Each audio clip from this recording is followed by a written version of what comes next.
नमस्कार। आज के इस खास विश्लेषण में जीएसटी यानी गुड्स एंड सर्विसेज टैक्स की पूरी व्यवस्था को डिकोड किया जाएगा। अक्सर ये विषय बहुत उलझावा लगता है, लेकिन इसे बिल्कुल आसान और तार्किक तरीके से समझने का समय आ गया है। तो चलिए बिना किसी देरी के सीधे काम की बात पर आते हैं। इस पूरी चर्चा के मुख्य पड़ाव कुछ इस तरह होंगे। सबसे पहले इसका फाउंडेशन समझेंगे, फिर टैक्स का भूगोल, इसके बाद रजिस्ट्रेशन के नियम, इनपुट टैक्स क्रेडिट या आईटीसी का जबरदस्त फायदा और आखिर में कंप्लायंस और इसके ओवरऑल लाभ। ये पूरा बिजनेस साइकिल आज एकदम शीशे की तरह साफ हो जाएगा।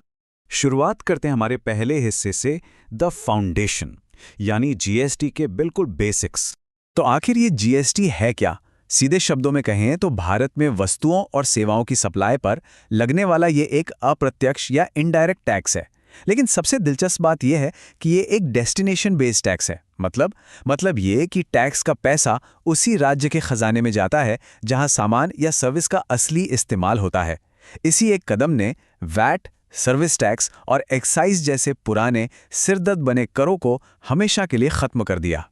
अब आते हैं दूसरे अहम हिस्से पर, टैक्स का भूगोल, यानी सीजीएसटी, एसजीएसटी और आईजीएसटी का गणित।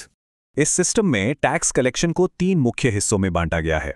पहला है सीजीएसटी, जिसका पैसा सीधे केंद्र सरकार के पास जाता है। दूसरा है एसजीएसटी, जो सीधे राज्य सरकार को मिलता है। और तीसरा है आईजीएसटी, जो तब पिक्चर में आता है जब व्यापार 2 राज्यों की सीमाओं के आर पार हो रहा हो। ये एक बेहद इंटीग्रेटेड और सुलझा हुआ मॉडल है। इसे एक असल जिंदगी के उदाहरण से समझते हैं। मान लीजिए कोई सामान अपने ही राज्य के भीतर बेचा जा रहा है, जिसे इंट्रा स्टेट सेल कहते हैं, तो जो टैक्स बनेगा उसे आधा आधा बांटना होगा, यानी वहां सीजीएसटी और एसजीएसटी दोनों लगेंगे। लेकिन अगर वही सामान एक राज्य से दूसरे राज्य में बेचा जाए, यानी इंटर स्टेट सेल हो, तो मामला एकदम सिंपल हो जाता है। वहां सिर्फ एक टैक्स लगता है, आईजीएसटी। कोई कंफ्यूजन ही नहीं।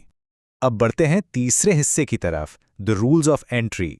आखिर इस सिस्टम में रजिस्ट्रेशन के नियम क्या हैं और टैक्स स्लैब कैसे काम करते हैं? रजिस्ट्रेशन को लेकर कुछ बेहद साफ शर्तें हैं। अगर सिर्फ सामान यानी गुड्स बेच रहे हैं तो 40 लाख रुपए से ऊपर का टर्नओवर होने पर रजिस्ट्रेशन पक्का कराना होगा। वहीं सर्विसेज के मामले में ये लिमिट 20 लाख रुपए है। पर ध्यान देने वाली बात यह है कि अगर राज्य के बाहर माल बेच रहे हैं या फिर अमेज़न, फ्लिपकार्ट जैसे ई-कॉमर्स प्लेटफॉर्म्स पर ऑनलाइन व्यापार कर रहे हैं, तो टर्नओवर चाहे कुछ भी हो, रजिस्ट्रेशन करवाना एकदम अनिवार्य है। यहाँ कोई छूट नहीं मिलती। एक बार रजिस्ट्रेशन हो गया तो मिलता है 15 अंकों का एक खास नंबर। ये सिर्फ एक रैंडम नंबर नहीं है, बल्कि पूरे बिजनेस की मास्टर की यानी चाबी है।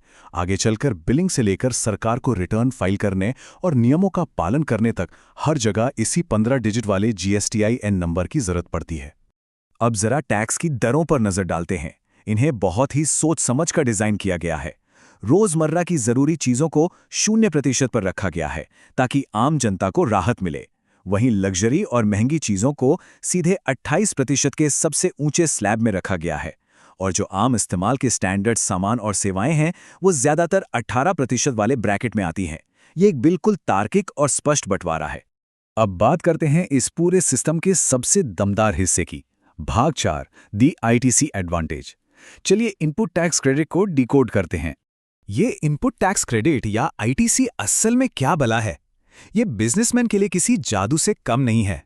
आसान भाषा में समझें तो बिजनेस के लिए कच्चा माल खरीदते वक्त जो टैक्स चुकाया गया है, उसे फाइनल प्रोडक्ट बेचने पर मिले टैक्स से घटा दिया जाता है। पुराने सिस्टम की जो सबसे बड़ी खामी थी टैक्स पर टैक्स लगने की, आईटीसी ने उसे जड़ से खत्म कर दिया है। ये वाकई में बिजनेस के प्रॉफिट मार्जिन को बचाने वाला एक गेम चेंजर है। इसे एक छोटे से गणित से समझते हैं ताकि कोई शक ना रहे। मान देते हैं शुरुआत में सामान खरीदते वक्त 1000 रुपए का जीएसटी चुकाया गया। फिर जब कस्टमर को फाइनल सेल की तो उससे 2000 रुपए का जीएसटी लिया। अब सरकार को अपनी जेब से पूरे 2000 नहीं देने, बस कस्टमर से लिए 2000 में से अपने दिए हुए 1000 रुपए कटा लेने हैं और बचा हुआ 1000 रुपए ही सरकार को जमा करना है। वर्किंग कैपिटल एकदम सुरक्षित। आखिरी और 5वें हिस्से पर आते हैं, कंप्लायंस और इसके फायदे। चालान, रिटर्न और कंपोजिशन स्कीम की ABCD। कागजी काम से कोई नहीं बच सकता। एक सही जीएसटी इनवॉइस सिर्फ एक पर्चा नहीं होता। इसमें बेचने वाले और खरीदार दोनों का 15 अंकों वाला जीएसटीआईएन होना ही चाहिए। साथ ही इनवॉइस नंबर, तारीख, सामान का HSN या SSC कोड और टैक्स का पूरा हिसाब कि उसमें CGST, SGST या IGST कितना लगा है, ये सब बिल्कुल साफ साफ लिखा होना चाहिए। निर्बाध व्यापार के लिए ये सब बेहद ज़रूरी है। रिटर्न भरते वक्त दो चीज़ों का सबसे ज़्यादा जिक्र होता है, GSTR1 और GSTR3B। GSTR1 में महीने भर की सारी सेल्स की एक-एक डिटेल जाती है, जबकि GSTR3B बस एक समरी रिटर्न है। पर यहाँ एक ऐसा सख्त नियम है जिसे हमेशा याद रखना चाहिए। अगर किसी महीने में बिजनेस ज़ीरो रहा हो, यानी एक भी रुपए की सेल ना हुई हो, तब भी नील रिटर्न फाइल करना 100% ज़रूरी है। इसे बिल्कुल इग्नोर नहीं किया जा सकता। अब उन छोटे व्यापारियों की बात करते हैं जिन्हें ये कागजी झंझट ज़्यादा पसंद नहीं। उनके लिए है कॉम्पोजिशन स्कीम।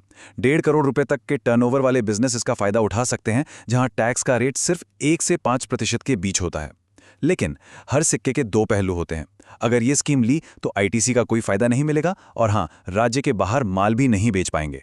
कम टैक्स रेट के बदले में ये एक बहुत ही क्रिटिकल ट्रेड ऑफ है। इस पूरी व्यवस्था का लब्बो लुबाब क्या है? इसने सच में पूरे टैक्स स्ट्रक्चर को बहुत आसान बना दिया है। टैक्स के ऊपर टैक्स लगने वाली पुरानी बीमारी हमेशा के लिए खत्म हो गई। और सबसे बड़ी बात, इस पूरे सिस्टम में इतनी ट्रांसपेरेंसी आ गई कि अब व्यापार करना पहले के मुकाबले कहीं ज़्यादा साफ सुथरा और सीधा हो गया है। वन नेशन वन टैक्स, ये सिर्फ कोई कैची स्लोगन नहीं है। ये वो असल विजन है जिसने भारत के अलग अलग और उलझे हुए टैक्स सिस्टम को एक धागे में पिरो दिया। आज पूरे देश का आर्थिक परिदृश्य पहले के मुकाबले कहीं ज़्यादा इंटीग्रेटेड हो गया है। तो अब वक्त है इस अहम सवाल का, क्या आज के बिजनेसेस सच में इस पारदर्शी सिस्टम का पूरा फायदा उठा पा रहे हैं? ये सिर्फ नियम मानने की बात नहीं है, बात है ITC जैसे टूल्स का स्मार्ट इस्तेमाल करने और इस स्पष्टता को अपनी ताकत बनाने की। इस बदलते हुए दौर में ये सवाल खुद से पूछना बेहद जरूरी है। इसी विचार के साथ आज का ये विश्लेषण यहीं खत्म होता है।